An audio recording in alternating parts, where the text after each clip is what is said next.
Guys, welcome back to the Laker family, where the Lakers took another L versus the Miami Heat, 113 to 107, in a game that was not tightly contested throughout. It was very much so not indicative of the final score. We got our socks blown off. It was embarrassing, especially the way we played defense tonight. Like I've always said, I felt like we have enough scoring on this team to consistently get us over 100 points. We scored 107 tonight, but we lost this game because we gave up 25 points to Duncan Robinson. 25 points to Duncan Robinson. Not even Tyler Hero, Duncan Robinson. He ended up with more points than Jimmy Butler, who was doing his thing as well. Ended up with 20 points, 10 rebounds, 12 assists, 2 steals, triple double. So it was no effort, especially like the first 3 quarters of this ball game. There was absolutely no effort. The comeback was cute, but we don't like to do moral victories over here. We cut it to I want to say maybe 5 or 6. Oh, we cut it to 5 with maybe 2:20 left, and I felt like the dagger was they let Duncan Robinson come off a high screen, and nobody rotated. He drilled a wide open three, and that basically just sealed it. They went up by, it was 111. No, it was 108 to 101, 100. And I think LeBron came down and he did try to cut it again with an and one. And then we kind of did some boneheaded things after that, leaving shooters wide open again. We left another 3-point shooter open in PJ Tucker. And it's just how many threes are we going to keep? We're leaving these people open uncontested, and these were timely defensive breakdowns where, even though the comeback, I didn't too much. My head was already going, by the comeback, and like I said, it was nice, it was cute, but we actually still did have a chance to steal this game, but the mistakes reared its ugly head again at the most inopportune times. Just nutty, dumb stuff. You do not give up threes in those situations like that when you're trying to cut back into the game and possibly steal it. And we just kept doing it after one play after the next. Just left me scratching my head, man. Just left me scratching my head. Russell Westbrook, he played great tonight. We wasted a good game from Russell Westbrook tonight. He ended up with 24 points, 9 assists, 9 rebounds. This probably was one of his better games of the whole season, and we wasted it. LeBron James ended up with 33 points, 11 rebounds, 4 assists, 2 steals. But again, he's kind of slumped in that 3-point shooting range over the past couple of games, going 1 of 8. He played well enough offensively. It's just this team does not have fighters on the defensive side of the ball, especially when you're letting people like Duncan Robinson go off like that, man. It's indefensible, inexcusable, and that falls on Frank Vogel as well. Just unacceptable.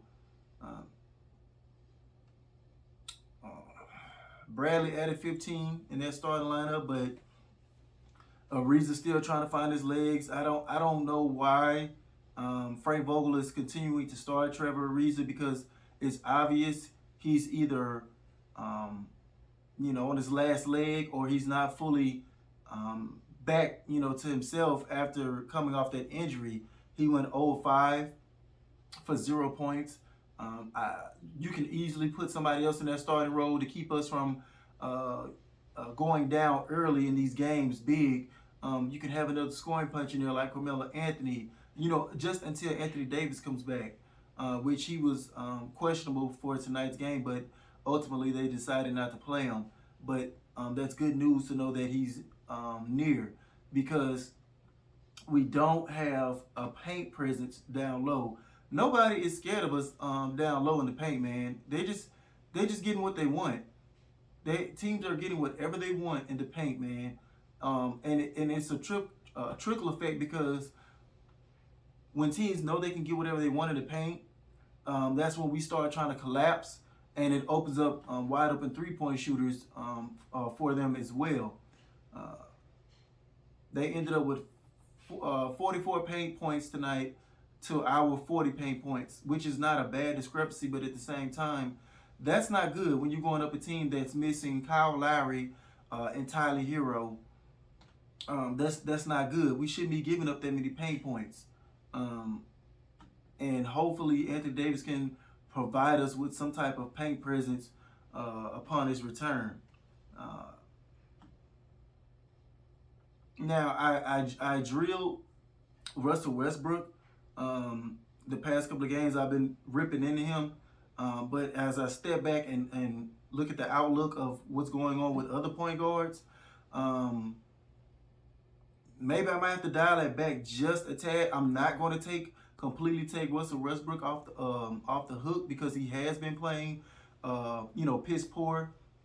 But if you look at the Stephen Curry's, look how bad Stephen Curry has been struggling over the past couple of months. Look how Dame struggled mightily before his injury.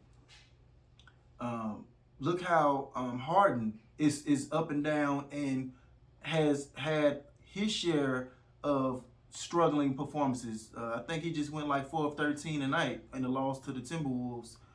So we just have to keep that in mind. When we're criticizing our own players, we are kind of quick to just want to throw some of our players away.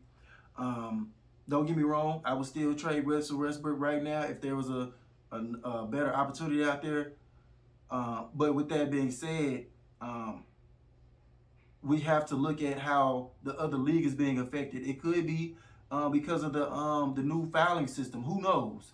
But at the end of the day,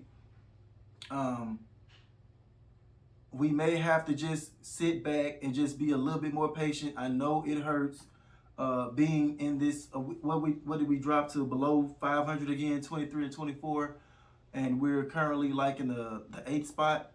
I know it hurts and it sucks, but we have to be cognizant of the fact that our team has not been healthy. We have to see this team at full strength. Hopefully, we can see a healthy and hungry Anthony Davis. That way we can kind of see a true version of this team at some point, that we can possibly right this ship. Because like I said, I feel like we may end up being in the tournament spot fighting for to get into the playoffs. But as long as we are healthy and we're clicking on all cylinders, we should be able to easily win a tournament. But we just have to keep our heads high, man, and just hope for the best. We got some tough games coming up. I know we got the Nets in there and somebody else that was pretty tough. But hopefully we can get Anthony Davis back in here for those games, because we're going to need it. We're going to need it at this rate. As of right now, as far as the MVP race goes, I feel like it's very close between Joel Embiid and Ja Morant. What the Sixers are doing is phenomenal to not have Ben Simmons there. And Embiid has been holding the fort down. They think they're like 27 and 17 at this point. Let me just make sure. I believe they're like 27 and 17, and they're like 2 losses behind the top teams there, like the Nets, the Bulls,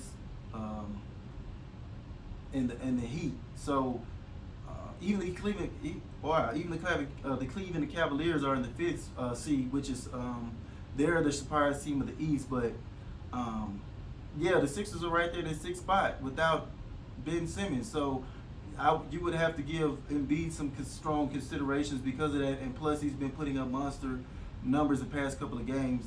Ja Morant, it's been a long time since you could say that somebody was in the same vicinity as Stephen Curry.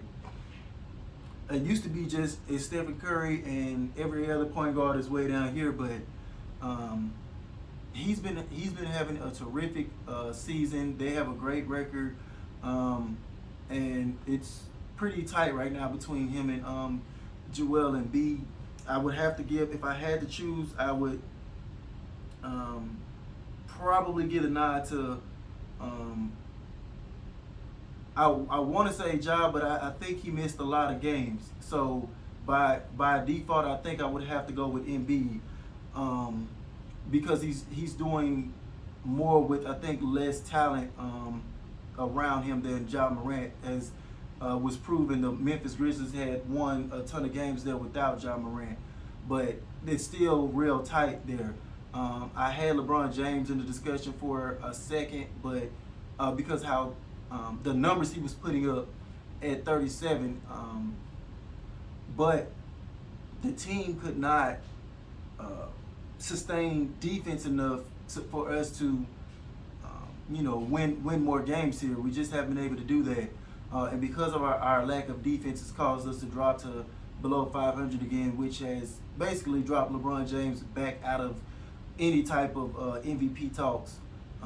So as of right now, those are my two horses, and with Jokic probably a close third behind Embiid and Ja Morant. So those are my thoughts on the MVP race right now. But that's all I have for today, guys. And as always, thank y'all for watching. Please help my channel grow by sharing, and subscribing, and I'll catch you guys on the next one. Peace.